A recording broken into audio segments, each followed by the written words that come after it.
Hello friends, तो कैसे हैं आप लोग। Welcome to fresh pharmacy YouTube channel. तो हम पढ़ रहे थे फिफ्थ सेमेस्टर का सब्जेक्ट फार्माकोग्नोसिस सेकंड। तो पिछले लेक्चर में हमने स्टार्ट की थी अपनी यूनिट फर्स्ट, जिसमें हमने पहला टॉपिक कवर किया था अपना यूनिट फर्स्ट का, जो कि था metabolic pathways in higher plants and their determination.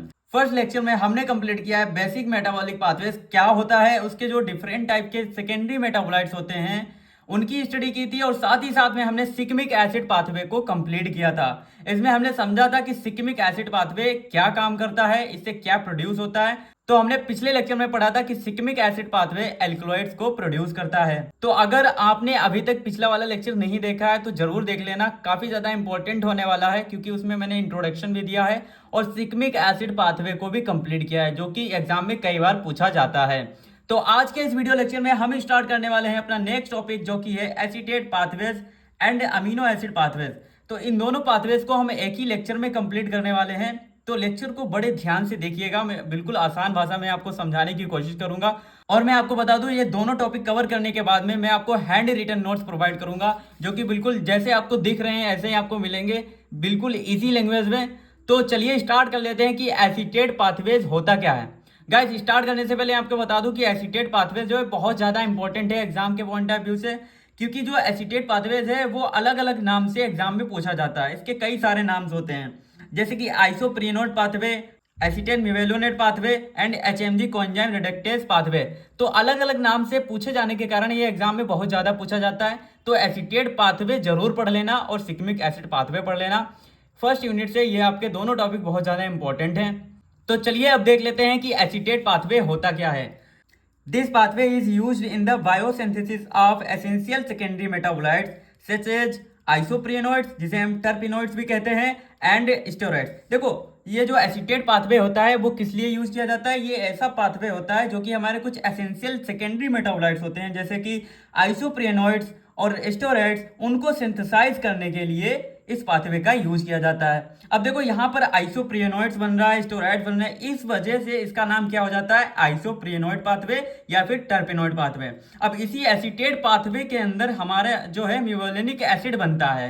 म्यूवेलिनिक acid acetate मेवेलोनेट में चेंज हो जाता है, जिस वजह से हम इसको क्या कहते हैं, एसीटेट म्यूवेलिनेट पाथवे भी कहते हैं। और साथ ही साथ में इस पाथवे के अंदर एचएमजी कोएंजाइम रिडक्टेज भी बनता है, जिसके कारण हम इसको एचएमजी कोएंजाइम रिडक्टेज पाथवे भी कहते हैं। तो आई होप आप लोग समझ गए होंगे कि इनका नाम किस रीजन की वजह से ये सारा नाम पड़ा है। This pathway occurs in eukaryotes, Archie bacteria etcetera. अब जो एसीटेट पाथवे होता है वो यूकेरियोट्स और आर्की बैक्टीरिया के अंदर होता है। ठीक है, ये समझ गए आप। This pathway producer 2 5 carbon building blocks. अब देखो, इसमें क्या होता है, इस पाथवे में 2 5 कार्बन की चेन्स बनती हैं, जिसे हम क्या कहते हैं, आइसोपेंटाइल पायरोफॉस्फेट, जिसे हम शॉर्ट में आईपीपी कहते हैं, एंड डाइमिथाइल एलिल पायरोफॉस्फेट, यानी शॉर्ट में इसको हम कहते हैं डीएमएपीपी। तो इस पाथवे में आपके 2 5 कार्बन की चेन्स बनती हैं, जिन्हें हम आइसोपेंटाइल यानी आईपीपी कहते हैं, और डाइमिथाइल एलिल पायरोफॉस्फेट, जिसे हम डीएमएपीपी कहते हैं। अभी आपके जब आप पाथवे पढ़ोगे तो उसमें ये इनका फॉर्मेशन होगा। तो इसने पहले ही लाइन में बता दिया कि इस पाथवे में जहां पर 5 कार्बन की बिल्डिंग ब्लॉक्स बनेंगे या चेन बनेगी, वो आपका आईपीपी होगा और डीएमएपीपी होगा। तो आई होप आप लोग यहां तक समझ गए होंगे कि एसीटेट पाथवे की क्या बात चल रही थी, कि एसीटेट पाथवे जो होता है वो आइसोप्रियोनेट और स्टेरॉइड्स को सिंथेसाइज करने के लिए यूज किया जाता है। अब इसका ये नाम क्यों पड़ा मैंने आपको बता दिया, क्योंकि इनका सबका फॉर्मेशन होता है। तो चलिए अब देख लेते हैं कि एसीटेट पाथवे आखिरकार है क्या। एसीटेट पाथवे में होता क्या है आखिरकार। देखो, ग्लाइकोलिसिस से हमें 2 मॉलिक्यूल मिलते हैं एसिटाइल कोएंजाइम के। जब 2 मॉलिक्यूल एसिटाइल कोएंजाइम के क्लेसन कंडेंसेशन रिएक्शन करते हैं तो वो एसिटो एसिटाइल एंजाइम में चेंज हो जाते हैं। देखो, इसमें एसीटेट पाथवे कहाँ से स्टार्ट हो रहा है, ग्लाइकोलिसिस से हमें एसिटाइल कोएंजाइम मिलता है, जिसमें 2 मॉलिक्यूल्स हमारे होते हैं, वो क्लेसन कंडेंसेशन रिएक्शन की वजह से एसिटो एसिटाइल कोएंजाइम में चेंज हो जाते हैं। जब हमारा एसिटो एसिटाइल कोएंजाइम बन गया है तो यहाँ पर क्या होता है, एसिटो एसिटाइल कोएंजाइम है वो एसिटाइल कोएंजाइम एल्डोसेशन रिएक्शन की वजह से beta hydroxy beta methyl glutaryl coenzyme में चेंज हो जाता है, जिसे हम क्या कहते हैं, एचएमजी कोएंजाइम कहते हैं। अभी आपने पढ़ा था कि एसीटेट पाथवे को हम एचएमजी कोएंजाइम रिडक्टेज पाथवे भी कहते हैं। अब आप लोग समझ गए होंगे कि ऐसा क्यों कहते हैं, क्योंकि यहाँ पर एसिटो एसिटाइल कोएंजाइम की मदद से क्या बना है हमारा HMG कोएंजाइम बनता है, इसीलिए हम एसीटेट पाथवे को हम HMG कोएंजाइम पाथवे भी कहते हैं। अब जो हमारा HMG कोएंजाइम पाथवे बन गया है, मतलब सॉरी, अब जो हमारा HMG कोएंजाइम बन गया है, अब ये क्या करेगा, HMG कोएंजाइम रिडक्टेज एंजाइम की मदद से मेवेलोनिक एसिड में चेंज हो जाएगा। यहाँ पर रिडक्टेज यानी यहाँ पर रिडक्शन रिएक्शन हो रही है, तो जो HMG कोएंजाइम है वो मेवेलोनिक एसिड में चेंज हो गया। अब आप लोग समझ गए, देखो यहाँ पर मेवेलोनिक एसिड भी बन गया। अब मेवेलोनिक एसिड बनने की वजह से हम इसे क्या कह रहे हैं, एसीटेट मेवेलोनेट पाथवे भी कहते हैं। अब इसका स्ट्रक्चर देखिए, डब्लू की तरह स्ट्रक्चर बना है और यहाँ पर आपका कोएंजाइम लगा है, यहाँ पर कीटोन ग्रुप लगा है, यहाँ पर हाइड्रोक्सिल ग्रुप, यहाँ पर कार्बोक्सिल ग्रुप, यहाँ पर मेथाइल ग्रुप। ठीक है, अब यहाँ पर चेंजेस क्या हुए हैं, तो यहाँ पर आप देख सकते हो ये स्ट्रक्चर है। इस स्ट्रक्चर में हुआ क्या है, ये पूरा यहाँ से ग्रुप हट गया और यहाँ पर CH2OH लग गया और बाकी सब स्ट्रक्चर सेम रहा, तो यहाँ पर आपका मेवेलोनिक एसिड बन गया। तो ऐसे स्ट्रक्चर को आप कंपेयर करके खुद से पढ़ सकते हो। अब जो हमारा मेवेलोनिक एसिड बना है, अब वो क्या होगा, उसकी फास्फोराइलेशन रिएक्शन होगी। जब मेवेलोनिक एसिड की फास्फोराइलेशन रिएक्शन होती है तो मेवेलोनिक एसिड क्या करता है, एटीपी को यूज करके 5 पायरोफॉस्फेट 3 फास्फोम्यूलेनिक एसिड में चेंज हो जाता है। अब इसके स्ट्रक्चर में देखिए, यहाँ पर क्या है, CH2OH है। अब यहाँ पर क्या होगा, जहां पे OH इधर वाला जो आपका ग्रुप है, ये इतना पार्ट है, वो क्या होगा, फॉस्फेट ग्रुप से रिप्लेस हो जाएगा। क्योंकि यहाँ पर फॉस्फेट ग्रुप से क्यों रिप्लेस हो रहा है, क्योंकि यहाँ पर फास्फोराइलेशन रिएक्शन हो रही है। समझ गए आप लोग, तो जहां पे आपका OH ग्रुप ये लगा है, वहां पे क्या होगा, फॉस्फेट ग्रुप लग जाएगा, हाइड्रोजन हटके। तो स्ट्रक्चर अब आप लोग कंपेयर कर सकते हो, पूरा स्ट्रक्चर सेम है, बस यहाँ पर फॉस्फेट ग्रुप आपके लग गए हैं। ठीक है, जिसे हम क्या कह रहे हैं, 5 पायरोफॉस्फेट 3 फास्फोम्यूलेनिक एसिड भी कहते हैं, या फिर हम इसको डाइफॉस्फेट म्यूलेनिक एसिड कहेंगे, क्योंकि 2 फॉस्फेट बन रहे हैं ना। तो अब देखो, जो हमारा म्यूलेनिक एसिड बन गया है, ये फास्फेट म्यूलेनिक एसिड, ये क्या करेगा, इसमें डी कार्बोक्सिलेशन रिएक्शन होती है। डी कार्बोक्सिलेशन रिएक्शन में क्या होगा, जो हमारा कार्बोक्सिलिक ग्रुप है वो ब्रेक डाउन होगा, जिससे क्या होगा, 2 CO2 निकल जाएंगे और फिर क्या बनेगा, हमारा 3 आइसोपेंटाइल पायरोफॉस्फेट बनेगा। अब यहाँ पर जो है आपकी 5 कार्बन की चेन है, तो अभी मैंने आपको एक लाइन पढ़ के सुनाई थी कि इस पाथवे में क्या होता है, 2 5 कार्बन की चेन्स बनती है, जिसे हम क्या कहते हैं, आइसोपेंटाइल पायरोफॉस्फेट कहते हैं। ये आपका फर्स्ट आइसोप्रीन यूनिट हो गई। तो यहाँ पर आपका जो IPP बन गया है, ठीक है, और वो किससे बना है, आपका 5 पायरोफॉस्फेट 3 फास्फोम्यूलेनिक एसिड से बना है। तो आप लोग समझ गए कि वहां पर ये क्यों कहा गया था कि 2 5 कार्बन की चेन बनती है। देखो, पहली चेन बन चुकी है आपकी 5 कार्बन की।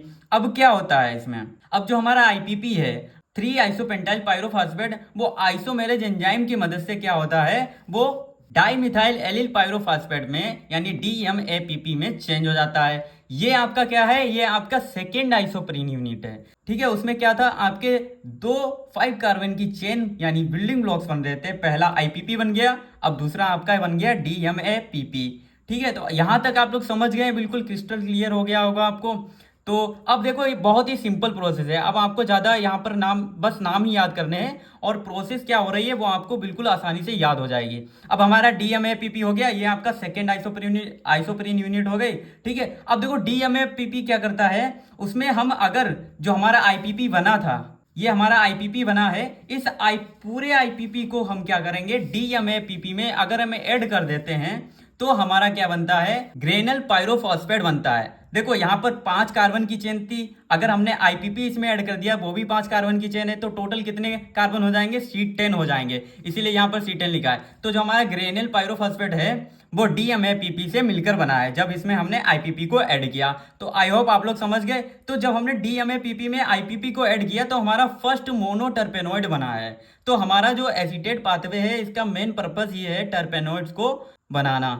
ठीक है, तो हमारा जो C10 पे आपका फर्स्ट मोनोटर्पीन्स बना है। यहां तक आप लोग समझ गए, तो हमारा GPP का फॉर्मुलेशन हो गया। अब आगे देखते हैं क्या होता है, बहुत ही इंटरेस्टिंग होने वाला है। बस इसको आप याद रखिएगा कि कहां पर क्या प्रोसेस हो रही है। तो आपने अभी पीछे देखा कि आपका ग्रीनिल पायरोफॉस्फेट बना, यानी कि GPP। अब हम अगेन उसमें क्या करेंगे, जो IPP isoprene first isoprene unit थी, उसको फिर से हम GPP में ऐड कर देंगे। पहले DMAPP में ऐड किया तो GPP बना, अब GPP में हम IPP को ऐड कर देंगे तो हमारा क्या बनेगा, FPP बनेगा, जो कि जिसका नाम है फर्नेशियल पायरोफॉस्फेट। अब देखो, जो जीपीपी बना था वो C10 कार्बन की चेन थी। अब इसमें हमने IPP ऐड कर दी तो अब कितनी कार्बन की चेन हो जाएंगी, C15 की कार्बन की चेन हो जाएगी, जो कि फर्नेसिल पायरोफॉस्फेट का फॉर्मेशन करेगा। अब जो हमारा FPP बना है ये यहाँ पर क्या प्रोड्यूस करेगा, सिस क्यूटरपीन। यहाँ पर हमारा कौन सा टर्पेनॉइड बनता है, सिस क्यूटरपीन बनता है। तो यहां तक आप लोग समझ गए कि हमने जीपीपी में आईपीपी को ऐड कर दिया तो एफपीपी बन गया, जो कि हमारा क्या प्रोड्यूस कर रहा है, इससे हमें मिलेगा सिस क्यूटरपीन बनेगा। अब देखो जो एफपीपी है आपका दो रिएक्शन करता है, यानी कि ये जो आपकी एक ब्रांच है इसके थ्रू अब कई सारे आपके टर्पेनॉइड्स बनेंगे। तो यहां पर आप लोग समझिएगा कि जो एफपीपी है वो C15 की कार्बन की चेन है।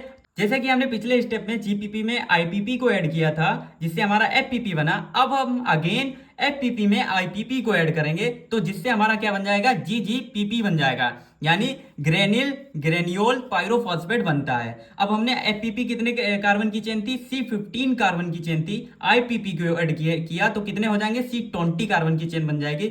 जब C20 कार्बन की चेन बनेगी ना तो वहां पर हमारा बनेगा डाइटर्पीन्स, यानी डाइटर्पेनॉइड्स यहाँ पर फॉर्मेशन हो जाता है। तो आप लोग ये याद रखिएगा कि किस कार्बन की चेन पर कौन सा टर्पेनॉइड्स बन रहा है। देखो C10 पे आपका जीपीपी बना था यानी ग्रेनल पायरोफॉस्फेट, और यहाँ पर C15 पे आपका फर्नेस्टिल पायरोफॉस्फेट बना है जिससे सिस्क्योटरपीन हमें मिला है। C20 पे आपका डाइटरपेन्स मिला है। ठीक है, किससे मिला है, जीजीपीपी से मिला है। अब हमारा जो जीजीपीपी बना है तो इसमें हम अगेन आईपीपी को ऐड कर देंगे। जब अगेन इसमें हम आईपीपी को ऐड करेंगे ना तो इससे क्या होगा, C25 यानी C25 की हमारी कार्बन की चेन बनेगी जो कि सिस्टर टर्पेनॉइड को प्रोड्यूस करेगा। तो यहां से क्या हुआ, एफपीपी से हमारा सिस्टर टर्पेनॉइड तक बना है C25 तक। तो अगेन अब एफपीपी में क्या होगा, अलग फॉर्मेशन होगी।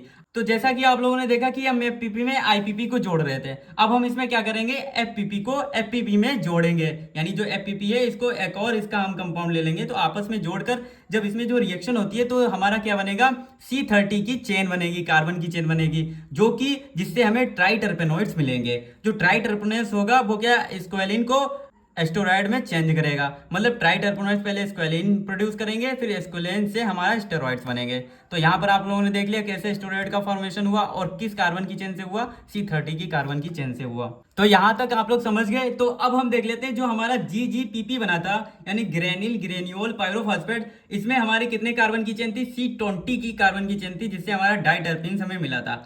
अब जो हमारा डाइटर्पीन्स मिला है इसमें हम क्या करेंगे, यानी डाइटर्पीन्स जो है वो जीजीपीपी है, इसमें हम अगेन जीजीपीपी जोड़ देंगे। जो जीजीपीपी बना है इसमें एक और जीजीपीपी जोड़ देंगे तो जिससे हमारा क्या होगा, C20 की चेन है, जब जीजीपीपी एक और जोड़ा तो C40 की चेन हो जाएगी जो कि टेट्रा टर्पेनॉइड्स को प्रोड्यूस करेगा। और जो टेट्रा टर्पेनॉइड्स हैं वो हमारे केराटिनॉइड्स को प्रोड्यूस करेंगे और केराटिनॉइड जो है वो केराटिनॉइड से रबर में चेंज होंगे, यानी केराटिनॉइड से हमें रबर का फॉर्मेशन मिलेगा। तो आई होप आप लोग समझ गए होंगे एसीटेट पाथवे क्या है, एसीटेट पाथवे से क्या क्या हमें मिला है। एसीटेट पाथवे से हमें आइसोप्रेनोइड्स और स्टेरॉइड का फॉर्मेशन मिला है।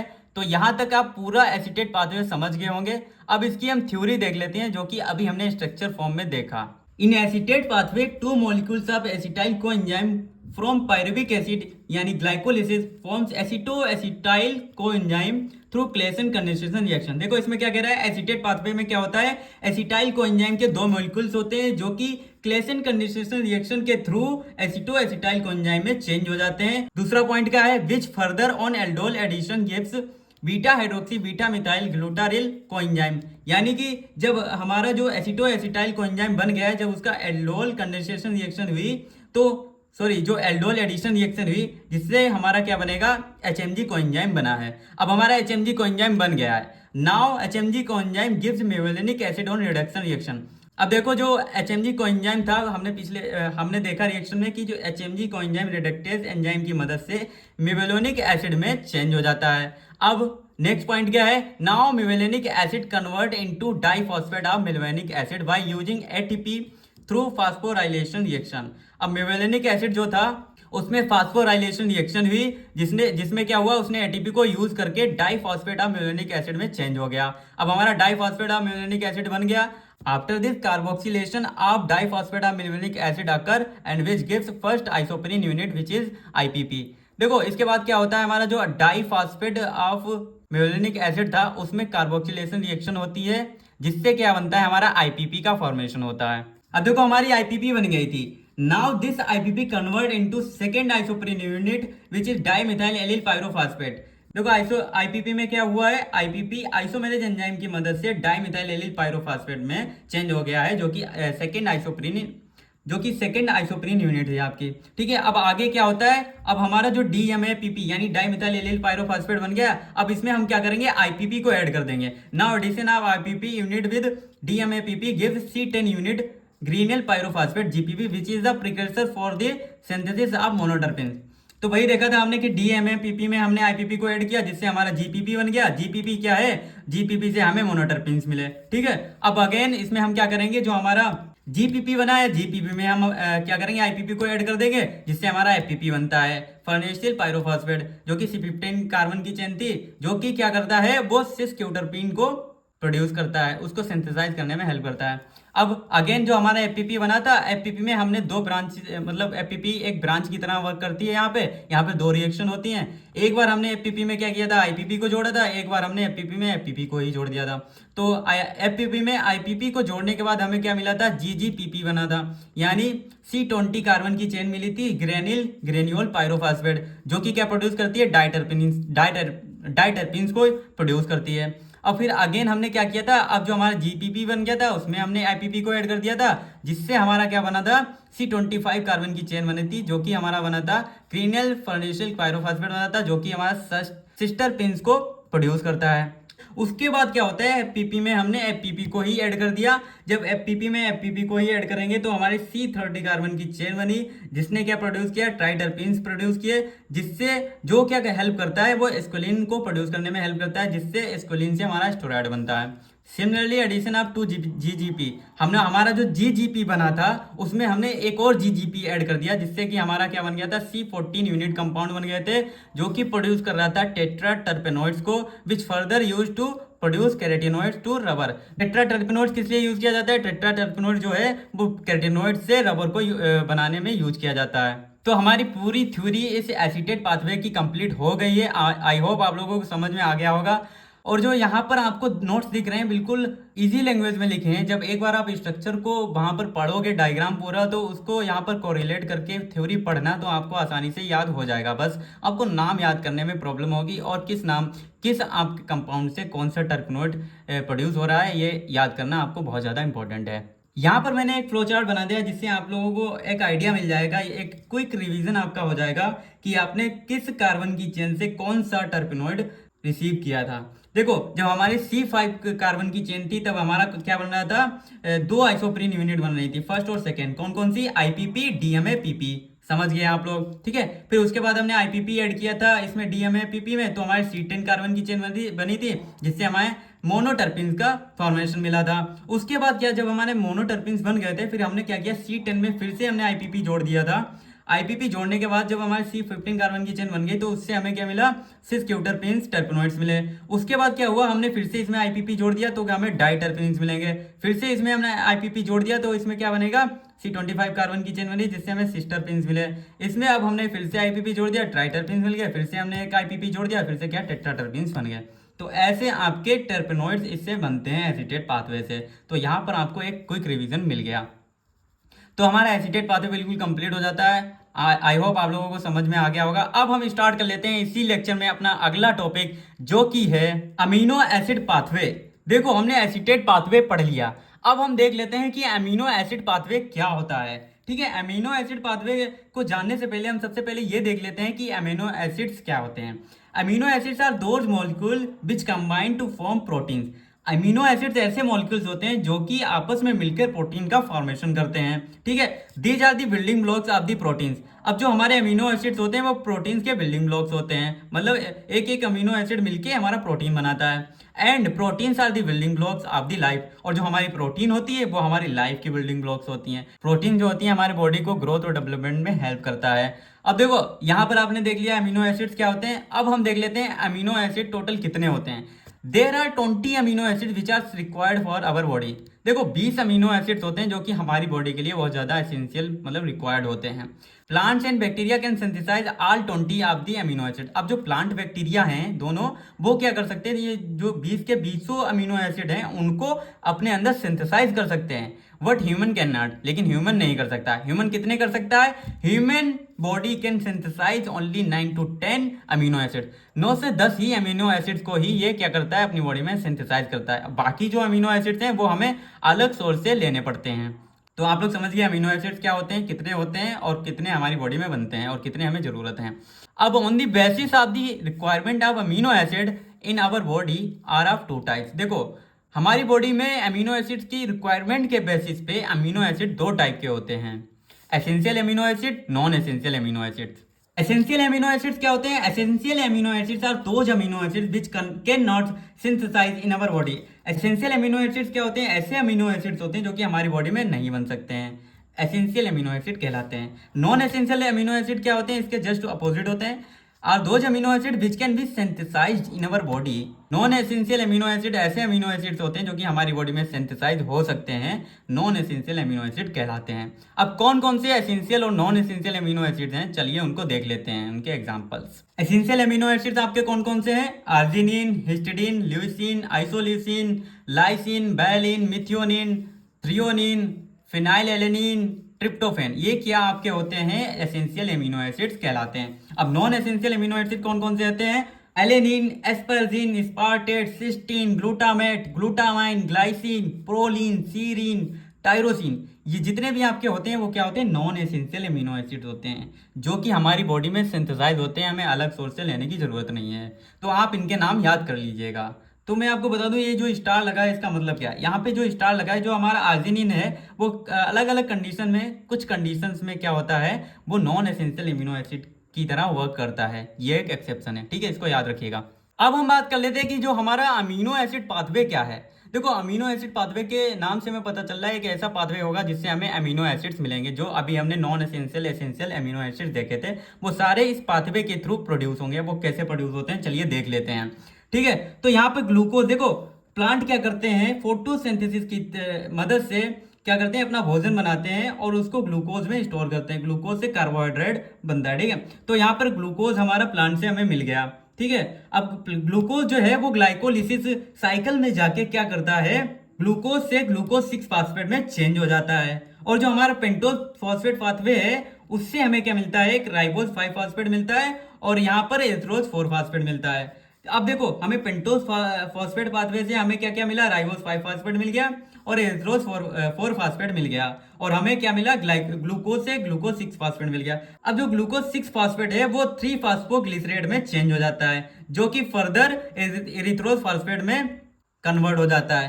पेंटोज फास्फेट पाथवे से जो हमें राइबोज 5 फास्फेट मिला था, उससे हमारा क्या है, एक पहला अमीनो एसिड प्रोड्यूस होता है जिसका नाम है हिस्टीन। अब हिस्टीन क्या करता है, सीरीन अमीनो एसिड को प्रोड्यूस करता है। सीरीन से हमें ग्लाइसिन और सिस्टीन अमीनो एसिड मिल जाते हैं। और यहाँ पर क्या होता है, जो 3 फास्फोग्लिसरेट है वो भी क्या करता है, सीरीन को प्रोड्यूस करता है। सीरीन से हमें फिर से ग्लाइसिन सिस्टीन मिल सकते हैं। तो यहाँ पर आपने देख लिया ग्लूकोज 6 फास्फेट से 3 फास्फोग्लिसरेट बना। अब जो 3 फास्फोग्लिसरेट हो उससे क्या बनेगा, हमारा फास्फोइनोल पायरुवेट बनेगा। अब जो एरिथ्रोज 4 फास्फेट हैं और फास्फोइनोल पायरुवेट हैं वो क्या करेंगे, सिक्मिक एसिड पाथवे में जाएंगे।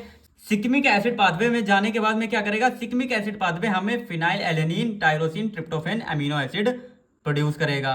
तो यहाँ पर हमें histidine, serine, glycine, cysteine, phenylalanine, tyrosine, tryptophan amino acid मिल गए। अब जो हमारा फास्फोइनोल पायरुवेट था वो फर्दर क्या होगा, उसमें रिएक्शंस होंगी, वो पायरुवेट में चेंज हो जाएगा। पायरुवेट क्या करेगा, पायरुवेट से हमें और अमीनो एसिड मिलेंगे जैसे कि एलेनिन, बैलिन, आइसोल्यूसिन, ल्यूसिन, ये हमें पायरुवेट से मिलते हैं।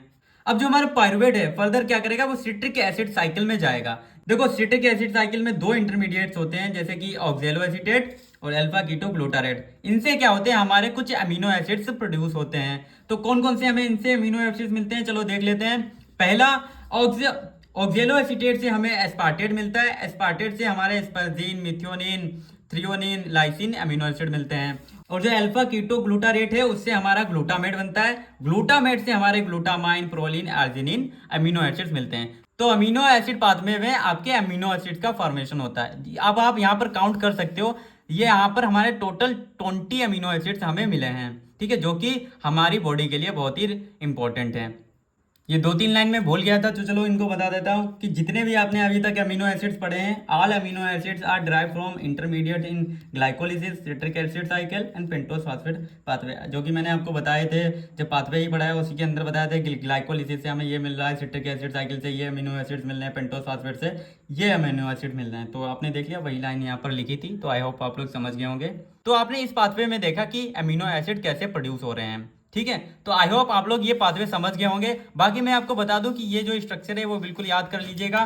बाकी ये इनके नाम जरूर याद कर लेना, कौन सा एसेंशियल अमीनो एसिड है, कौन सा नॉन एसेंशियल अमीनो एसिड है, काफ़ी ज़्यादा इंपॉर्टेंट होने वाला है। बाकी मैं आपको बता दूं जो आपके एग्जाम में सबसे ज़्यादा इंपॉर्टेंट है एसीटेट पाथवे, और दूसरा है आपका सिकमिक एसिड पाथवे, क्योंकि एसीटेट पाथवे है वो अलग अलग नाम से ज़्यादा पूछा जाता है, तो उसको जरूर पढ़ लेना, उसकी प्रैक्टिस करते रहना, आपको आसानी से याद हो जाएगा, तो उसकी टेंशन नहीं लेनी है। बाकी जो आपको हैंड रिटन नोट्स आपको दिख रहे हैं बिल्कुल इसी लैंग्वेज में आपको टेलीग्राम पे मिल जाएंगे, वहाँ पर टेलीग्राम ज्वाइन कर लेना, तो वहाँ पे मैं प्रोवाइड करवा दूंगा। अगर आप चैनल पर नए हो तो चैनल को सब्सक्राइब कर लेना, वीडियो को लाइक कर देना। अगर आप चैनल को सब्सक्राइब कर लेते हो तो थोड़ा मोटिवेट मिलता है, तो वीडियो लेक्चर जल्दी से मैं लाऊंगा। और मैं आपको बता दूं कि आपके एग्जाम तक मैं इस सब्जेक्ट को जल्दी से जल्दी कंप्लीट करने की कोशिश करूंगा।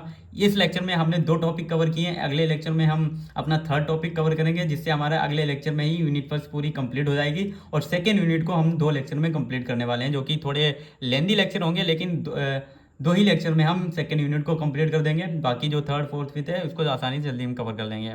वीडियो लेक्चर कैसा लगा कमेंट करके जरूर बताना, और शेयर कर देना अपने दोस्तों के साथ। इसी के साथ चलिए मिलते हैं अपनी नेक्स्ट वीडियो में, तब तक के लिए बाय बाय, जय हिंद। और हाँ, चैनल को सब्सक्राइब कर लेना।